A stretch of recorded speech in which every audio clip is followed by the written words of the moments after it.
Well, this is a good place to turn on for the Swiss Alpine Panorama Trail because we got quite a panorama here.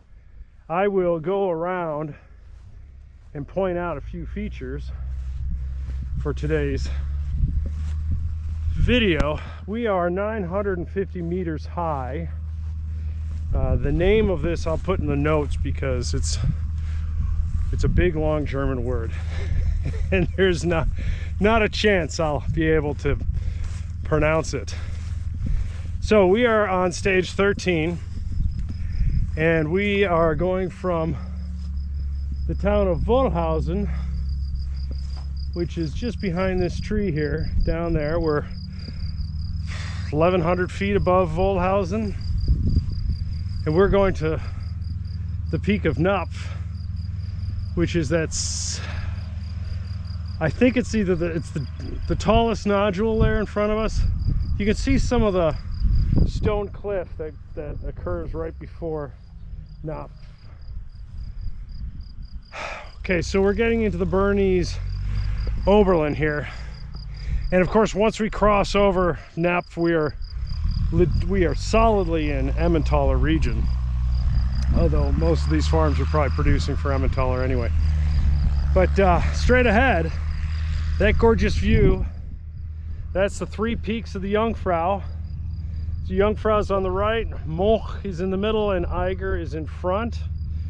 And then you have this kind of mountain that's siding toward us. On the other side of that is Grindelwald. And this is a completely different view that you just don't get. And I mentioned over here, so we got Pilatus is the big peak to the left. The farther away big peak, that's Rigi. In between, the white snow cap back there is Glarus. What I didn't mention was underneath Rigi kind of comes down in a saddle, the back part of that is Zuckerberg.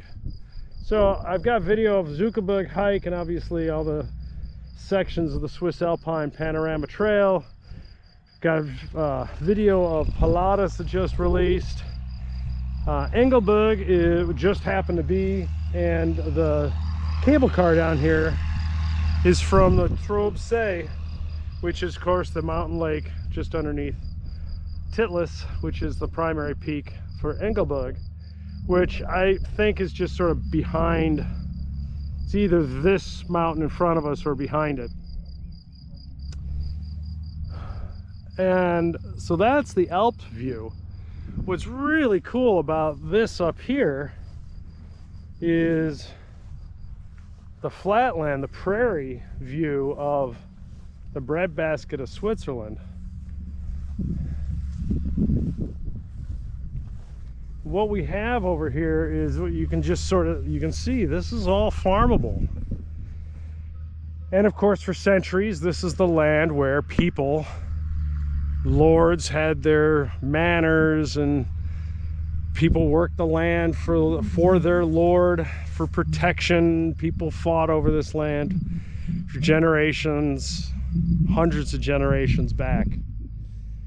The Jura Mountains are kind of over to the left. We're going to be seeing more of those as we get down toward the Lake Geneva region. You can't really see it, but straight ahead is Olten. There is a nuclear plant in Olten, and I can kind of see some of the steam coming off of that. And I've done some hikes over there. There's a gorge that's kind of back behind there. That's pretty cool.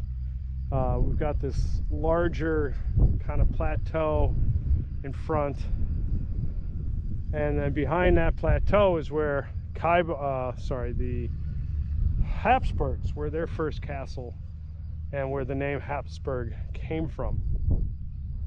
Like I say, there's a lot of history here, so a lot to see just in this 360-degree panorama. And this is why it's so nice to have 360 degrees. If you've got goggles, download the good version, turn on the goggles and just sort of walk around with me.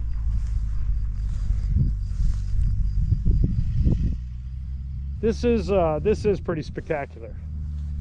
So I'm not approaching this type of grandeur on most of the sections. This definitely is a section to be watched. Lucky number 13. Okay, thanks for tuning in today. Don't forget to subscribe. This may be a unique view for the sections that we've had up till now, but we have a lot more to go. You know, when we get over here by Napf and then the further sections, we are going into the Bernese Oberland. It only gets better. And then after the Bernese Oberland, we go into the Gruyere area, we start speaking French, and then eventually we cross over the final Alps into the Lake Geneva area in the Montreux side of Lake Geneva, and we come out in Vevey, where Nestle's headquarters is. So we move from cheese to chocolate, and then we get into the great vineyards along Lake Geneva. Coincidentally, not coincidentally, I actually purchased this. I don't usually purchase Evian, but I purchased Evian for today. Now, you know, it's not a single-use plastic bottle. I'll be using this for a couple of days, so I'll get a lot of fills out of it. But I'll talk more about this, I'm sure, when I get up into Lake Geneva. But across from Lausanne, you know, that whole section of Lake Geneva that is southern facing gets a southern sun, just like we have right now. The southern side of Lake Geneva doesn't get that sun, and that's France. And that's where Evian is. And so it's just interesting that France, that doesn't get the sun, they bottle water. Switzerland, that does get the sun, they bottle wine.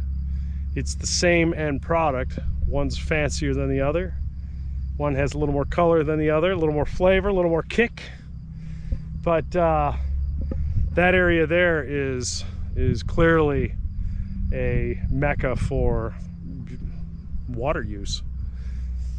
All right, so there's some previews. Thanks for tuning in. Don't forget to subscribe. See you tomorrow.